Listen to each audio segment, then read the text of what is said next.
ছাত্ৰছাত্ৰীসকল তোমালোকে থাম্বনেলত দেখা পাইছে আজি ভিডিঅ'টোত আমি কুৱেশ্যন নম্বৰ 8ৰ পৰা ষ্টাৰ্ট কৰিম আৰু প্ৰশ্নটো প্ৰথমতে পঢ়ি লওঁ বৃত্তাকাৰ চোতাল এখনৰ পৰিধিৰ জোখ 176 মিটাৰ হ'লে চোতালখনৰ কালি কিমান হ'ব অপশ্যনবোৰ দিয়া আছে এই অপশ্যনবোৰৰ ভিতৰত কোনটো শুদ্ধ উত্তৰ হ'ব তোমালোকে উলিয়াব লাগে এতিয়া চোৱা বৃত্তাকাৰ চোতালৰ পৰিধি দিয়া আছে তো বৃত্তাকাৰ চোতালৰ যদি আমি কালি উলিয়াবলৈ যাওঁ তেতিয়াহ'লে প্ৰথমতে জানিব লাগিব ব্যাসাৰ্ধ কিমান সেই বৃত্তাকাৰ চোতালখনৰ ব্যাসাৰ্ধ কিমান সেইটো উলিয়াই ল'লে আমি সহজতে অংকটো কৰিব পাৰিম এতিয়া চাওঁ আমি 2 পাই r স্কয়াৰ মানে 2 পাই r তাৰ মানে দিয়া আছে 176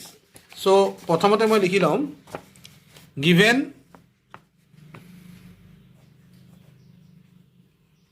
অৰ্থাৎ দিয়া আছে সাৰকামফাৰেন্স বা পৰিধি 176 মিটাৰ এটাকে পৰিধিৰ সূত্ৰটো ব্যৱহাৰ কৰি দিয়া পৰিধিৰ সূত্ৰ আছে 2 পাই r সমান 176 যেহেতু ইয়াত পাইৰ মানটো দিয়া নাই গতিকে মই কি কৰিম ইয়াত পাইৰ মানটো 22/7 বহুৱাই লম ইয়াৰ মানে হৈ যাব 2 * 22/7 * r = 176 এতিয়া মই পালো 44/7 * r = 176 যেহেতু মই r উলিয়াম r2 বাওঁফালে ৰাখি 44/7 ইয়াক যদি মই ট্ৰান্সপ'জ কৰি দিওঁ 176 ইয়াক ট্ৰান্সপ'জ কৰাৰ লগে লগে ই কি হৈ যাব পূৰণ হৈ আছে হৰণ হৈ যাব গতিকে 44/7 হ'ল এটা ষ্টেপ তোমালোকে আকৌ কমাব পাৰিবা কেনেকৈ এই ষ্টেপটোত চোৱা 176 ক যদি 176ক যদি 44/7 দি ডিভাইড কৰোঁ ইয়াৰ মানে কি ইয়াৰ মানে হ'ল 44/7ৰ গুণাত্মক অভেদেৰে ইয়াক পূৰণ কৰাটো হয় দেখিছা হৰণটোক মই পূৰণলৈ কনভাৰ্ট কৰি দিলোঁ আৰু 44/7ৰ ঠাইত মই লিখি দিলোঁ 7/44 অৰ্থাৎ 44/7ৰ গুণাত্মক অভেদটো মই বহুৱালোঁ এতিয়া এইটো 44ৰে ইয়াক কেইবাৰ যাব 4 বাৰ যাব কেনেকৈ চোৱা 4 × 4 = 16 6 4 × 4 = 16 একে 17 গতিকে 44 × 4 মানে হ'ল 176 আৰু 4 × 7 মানে হৈ যাব আমাৰ 28 তাৰ মানে আমি ব্যাসাৰ্ধ পাই গ'লোঁ এতিয়া আমাৰ কাম হ'ল কালি উলিওৱা কালি কিমান হ'ব তোমালোকে লিখোতে ইয়াত লিখিব পাৰা যে বৃত্তাকাৰ চোতালখনৰ কালি এনেকৈও লিখিব পাৰা পাই r স্কয়াৰ ইয়াৰ মানে হ'ব 22/7 * r মানে 28 স্কয়াৰ আছে গতিকে 28 মই দুটা লিখি দিলোঁ হাতেৰে ইয়াক কেইবাৰ যাব 4 বাৰ যাব গতিকে আমি পাই যাম 88 * 28 88 * 28 কৰিলে আমি কিমান পাম তোমালোকে পূৰণ কৰিবা 28 আৰু 88 পূৰণ কৰিলে কি হ'ব চোৱা 8 × 8 = 64 4 হাতত থাকিল 6 8 2 × 16 6 22 তাৰপিছত আহি গ'ল 8 8 × 64 4 8 2 × 16 6 22 আমি পালোঁ 4642 2464 পাই গ'লোঁ 2464 যেহেতু কালিৰ একক বৰ্গ একক হয় গতিকে মিটাৰ স্কয়াৰ হ'ব আমাৰ এনসাৰ এইদৰে তোমালোকে উত্তৰটো ওলাবা খালি লিখোতে অলপ শুৱলা কৰিবলৈ মই ইয়াত কালি বুলি লিখিছোঁ তোমালোকে লিখিবা বৃত্তাকাৰ চোতালখনৰ কালি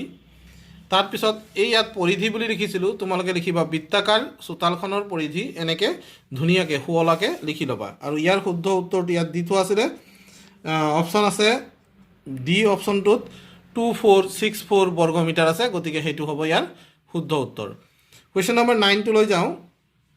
ইয়াত দি আছে এখন বৃত্তাকাৰ পিৰিছৰ কালি 38.5 বৰ্গ সেন্টিমিটাৰ হ'লে পিৰিছখনৰ ব্যাস কিমান এতিয়া আমি কালিৰ সহায়ত এইটো যেনেকৈ উলিয়াইছিলোঁ চোৱা ইয়াত মই 9 নম্বৰ প্ৰশ্নটোৰ সমাধান কৰিব যাম 9 নম্বৰ প্ৰশ্নটোৰ সমাধানত কি লিখিম চোৱা ইয়াত 9 নম্বৰ বুলি লিখিছোঁ যদিও তোমালোকে দেখা পোৱা নাই এয়া 9 নম্বৰৰ সমাধান দিয়া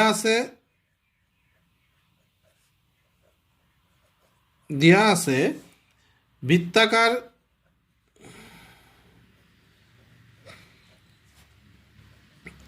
পিৰিছৰ কালি সমান কিমান দিয়া আছে চোৱা 38.5 বৰ্গ সেন্টিমিটাৰ দিছে মই হেনেকৈ লিখি লওঁ 38.5 বৰ্গ সেন্টিমিটাৰ অৰ্থাৎ সেন্টিমিটাৰ স্কয়াৰ লিখি ললোঁ এতিয়া কথাটো হ'ল যে মই কি কৰিম বৰ্গৰ কালিৰ যেটো সূত্ৰ এতেকে পাই r স্কয়াৰ মানে হৈ যাব 38.5 ইয়াত আমি যদি r স্কয়াৰ কৰি দিওঁ আৰু পাইটো যদি ইফালে লৈ যাওঁ তেতিয়া কি হ'ব চোৱা 38.5 divided by 22/7 দেখিলা এই এনেকৈ কৰাতকৈ তোমালোকে অলপ টান পাবা তাতকৈ সহজতে কি কৰিবা ইয়াতে বহাই দিয়া 22/7 into r square equals to 38.5 মই কৈছিলোঁ যে যেতিয়া এটা ভগ্নাংশক সমান চিহ্নৰ পূৰণ হৈ থকা মানে গুণিতক এটাক যেতিয়া এইফালে লৈ যাবা তেতিয়া লৈ গ'লে কি হ'ব চোৱা r স্কয়াৰক মই বাওঁফালে ৰাখিলোঁ 22/7ক যেতিয়া এইফাললৈ লৈ যাম সোঁফাললৈ নিম তেতিয়া কি হ'ব 38.5 divided by 22/7 হ'ব এতিয়া পূৰণটো কি হৈ যায় হৰণ হয় বুলি কৈছিলোঁ হৰণ লিখিলোঁ ইয়াৰ পিছত কি কৰিম চোৱা মই এইখিনিতে কৰি দেখুৱাইছোঁ r স্কয়াৰ সমান কি হৈ যাব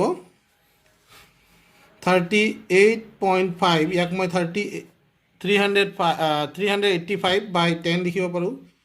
আৰু হৰণটোক যদি মই পূৰণ লিখি দিওঁ তেতিয়া কি হৈ যাব 7 কি হৈ যাব 22 হৈ যাব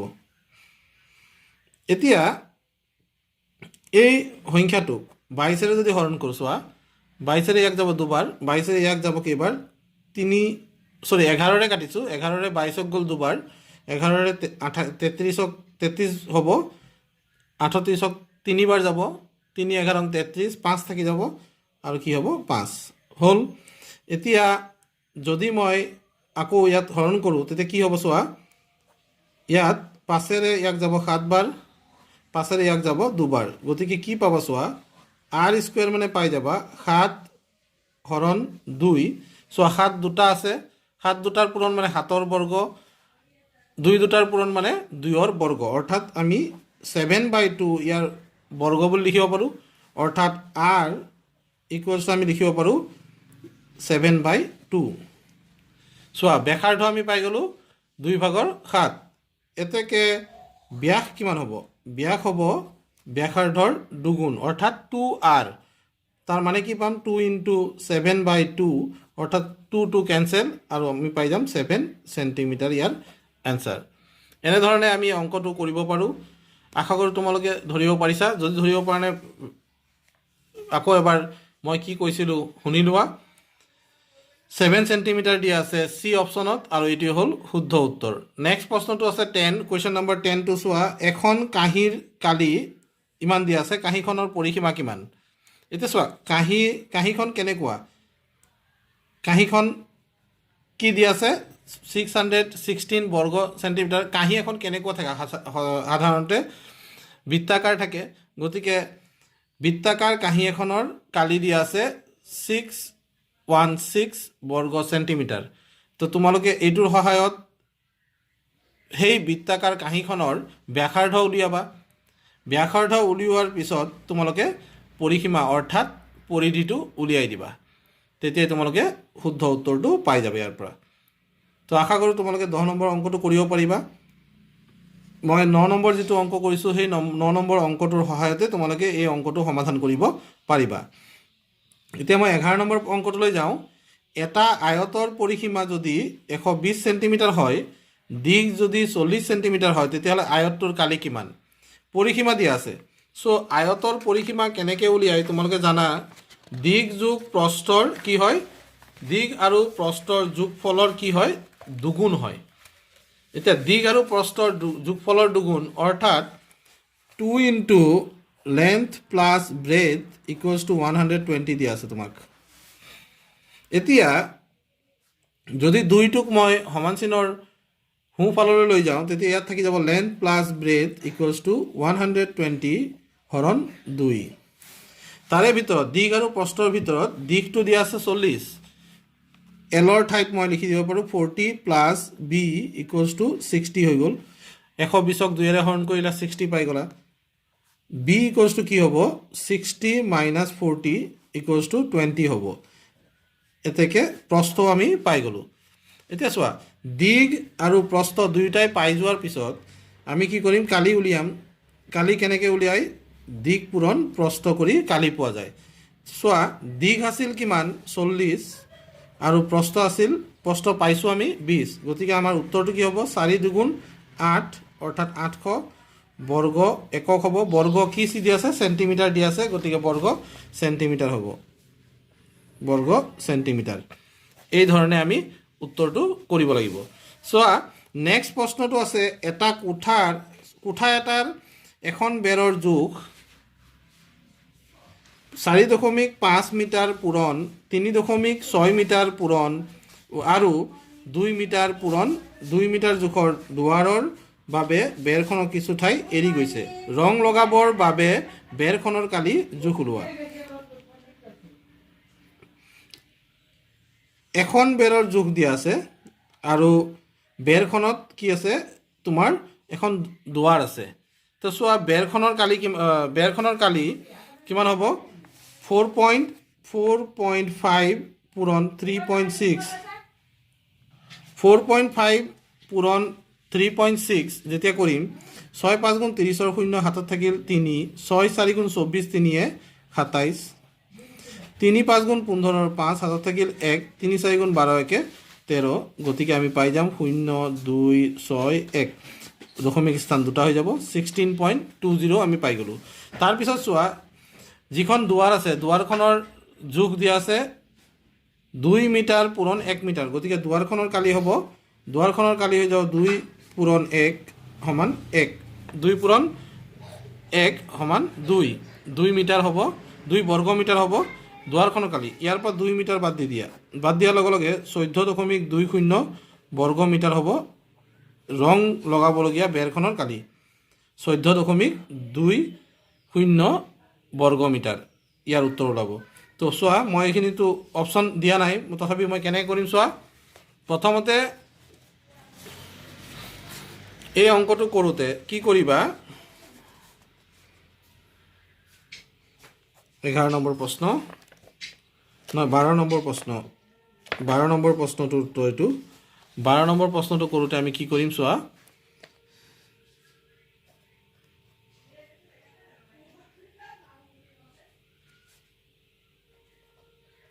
দুৱাৰখনৰ কালি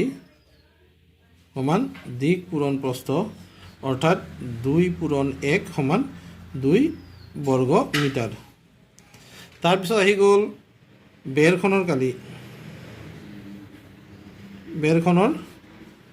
কালি একেই সূত্ৰ দিগ পূৰণ প্ৰস্থ কিন্তু দিগ আছিল 4.5 মিটাৰ পূৰণ 3.6 মিটাৰ গতিকে এইটো পূৰণ কৰি আমি কিমান পাইছিলোঁ 16.20 মিটাৰ স্কুৱেৰ এতিয়া ৰং লগাবলগীয়া বেৰৰ কালি ৰং লগাবলগীয়া